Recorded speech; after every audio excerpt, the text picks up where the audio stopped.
So this is from the current edition of the Gold Standard book, or 12.2.2. And we can see a classic rendition of an amino acid, which of course is called an amino acid because it has an amino group here, and it has a carboxylic acid functional group, COOH.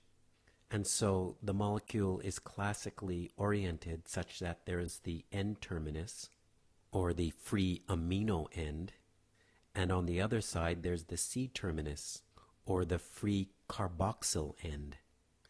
Now the uniqueness of the amino acid is dependent on the R group, and ACER has a table listing the different types of R groups.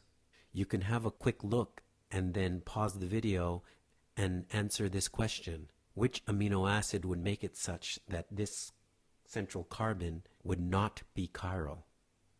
Of course the answer is glycine, because with glycine, R is just a hydrogen, and therefore the central carbon will be bonded to two hydrogens, so that's not four different things, and so that central carbon would not be chiral, and therefore glycine does not have a stereocenter.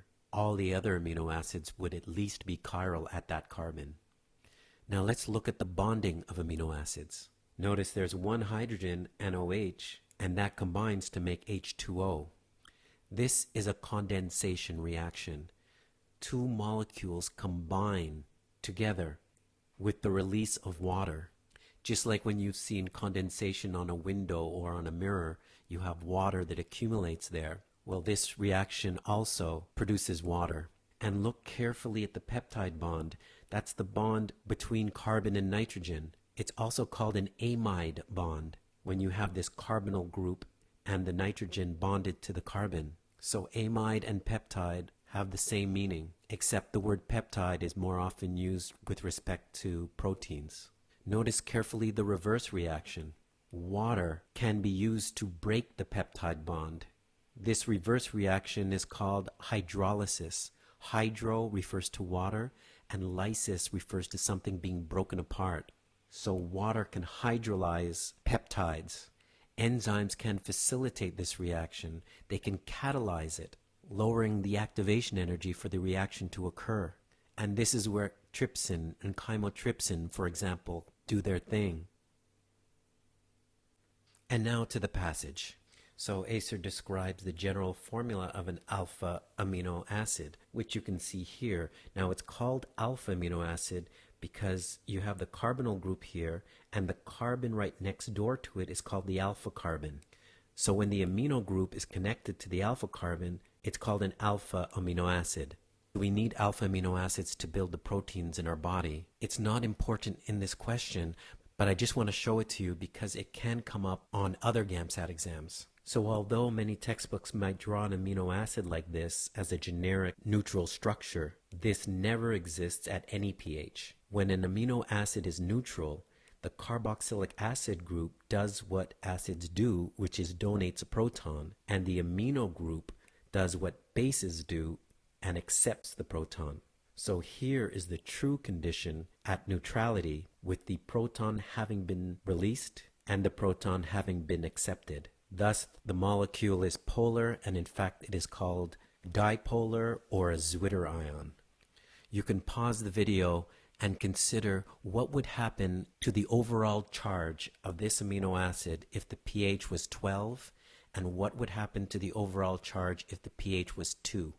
Hopefully you would say that if the pH is 2, that means it's in an environment that is full of protons, and therefore it will become protonated, and therefore the overall charge would be +1. And if the pH was 12, then it would be in a very basic environment, and therefore it would become deprotonated, and this will be now neutral. This would still be negative, and so the overall charge would be -1. The only conditions in which that would change is if the R group can receive or donate protons itself. Okay, let's move back to the passage.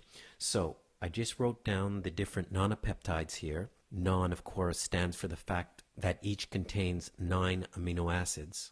And then on the next page we get information about trypsin and chymotrypsin. We already discussed our enzymes that are secreted into the small intestine and digest proteins or peptides. And in fact, now we can be more specific and say they actually hydrolyze proteins or peptides by using water to cleave or break the bonds. Of course, those are referring to peptide bonds. Again, keeping in mind there's an amino end and a carboxyl end, we are given information that trypsin cleaves or cuts the amino acid on the carboxyl end of lysine, or on the carboxyl side of arginine. I just put there X as being any amino acid except for proline. But I'm not worried about proline at all, because I know trypsin cuts lysine, but I can't find lysine anywhere. But I know it also cuts arginine, and I do see arginine. I see arginine here and here. But on the right side of arginine is no proline. On the right side, there's no proline. So I'm not going to let this rule bother me anymore. So next there's chymotrypsin, and we find out that it can cut on the right side or carboxyl side of tyrosine, tryptophan, and phenylalanine. Now that all the rules are clear, it'll be very easy to answer the questions. Cleavage of which of the four is facilitated by trypsin? Well, I've already said that I can't find lysine anywhere, so we don't have to worry about that. And we've seen arginine in two locations. Here, this is where it will break. And here, so this is where it would break. Arginine is not found anywhere else, and so argypressin and cephalotocin will be affected by trypsin, but not oxytocin or octopressin. So the answer must be B. Which amino acid could be isolated with chymotrypsin and facilitates the cleavage of argypressin? So first I look at my rule. It cuts on the right side of tyrosine. I find tyrosine here. Here's where it'll cut. There's no more tyrosine. Next, on the right side of tryptophan, TRP, I look. There is no tryptophan. Next, on the right side of phenylalanine, I look. There's one here and no more. And so with chymotrypsin, one amino acid will be isolated, phenylalanine. And so the answer is A. Also, just for your interest, notice that phenylalanine will be isolated as well as a dipeptide over here. And also notice that if only the enzyme trypsin was given, you'd be able to isolate glycine as an amino acid. What are the products when the cleavage of cephalotocin is facilitated by trypsin? So, cephalotocin, trypsin, we already did it. What do we get? We get 1, 2, 3, 4 amino acids together. That's a tetrapeptide.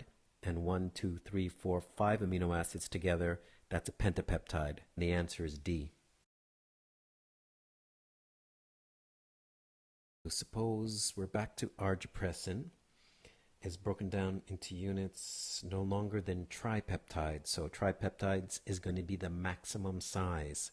To do this, trypsin, chymotrypsin were used. Okay, we already saw what happens when we use chymotrypsin. So we were able to get a dipeptide. That's fine. That's less than a tripeptide. We got one amino acid. That's fine.